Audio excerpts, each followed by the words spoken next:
Nesta aula, vamos corrigir o exercício proposto na aula anterior. Número 9.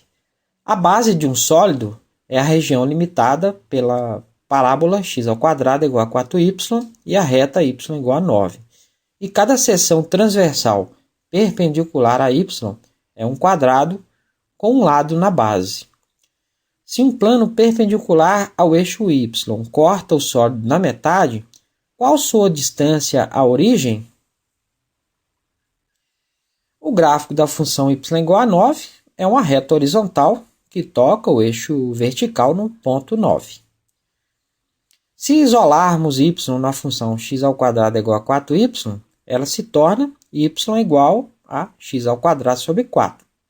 O valor da função quando x é igual a zero, o f de zero, vai ser 0² sobre 4, que é igual a zero. Então, a função passa pela origem.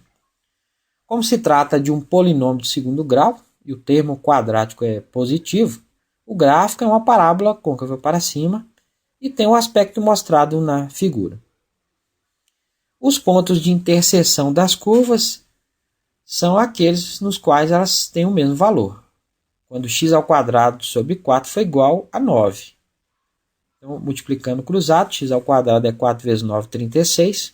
Extraindo a raiz quadrada dos dois lados, o x vai ser mais ou menos a raiz quadrada de 36, que dá mais ou menos 6. Então, as curvas se interceptam nos pontos menos 6, 9 e 6, 9. A base do sólido é a região delimitada por essas curvas. Seções transversais perpendiculares ao eixo y têm forma quadrada, e um dos lados do quadrado está sobre a base. Então, o sólido em questão tem a forma mostrada na figura. Se fatiarmos esse sólido horizontalmente, cada fatia terá a face quadrada e espessura igual a dy.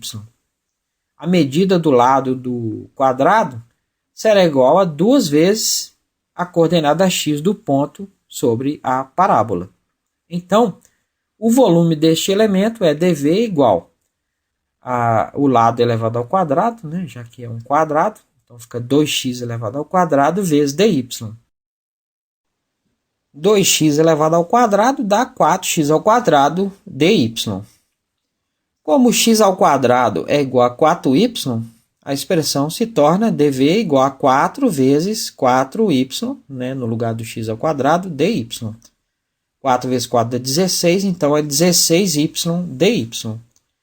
Integrando este elemento de volume entre y igual a 0 e y igual a h, teremos o volume do sólido até a altura h. Então, o volume vai ser integral de 0 até h de 16y dy, que dá 16 vezes. A integral de y é y² sobre 2. Podemos cancelar o 16 com 2, ficando 8.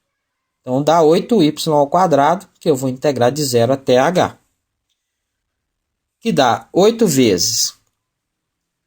Quando o y for h, fica h², menos quando o y for 0, 0². Então, o resultado é 8h².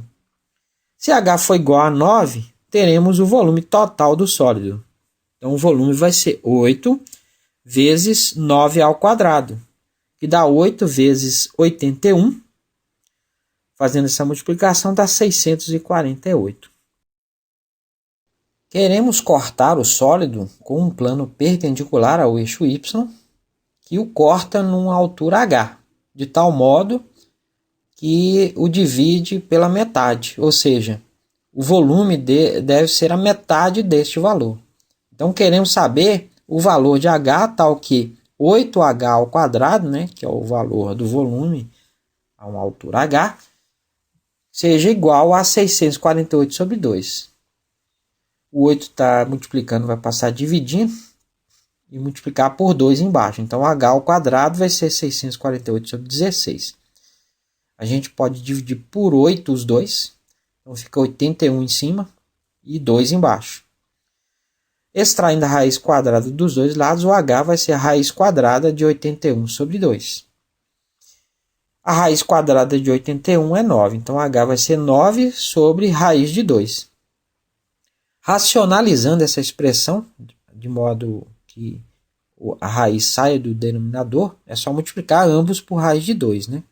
Então, vou multiplicar por raiz de 2 sobre raiz de 2. Então, o H vai ser 9 raiz de 2, e raiz de 2 vezes raiz de 2 dá 2. Então, se for cortado esse sólido com um plano perpendicular ao eixo Y, a uma altura 9 raiz de 2 sobre 2, este plano vai dividir o sólido pela metade. Agora, tente fazer o seguinte exercício, número 10. Os eixos de 2 cilindros, cada um de raio A, interceptam-se formando ângulos retos. Calcule o volume comum. Sugestão: considere seções transversais paralelas ao plano dos dois eixos.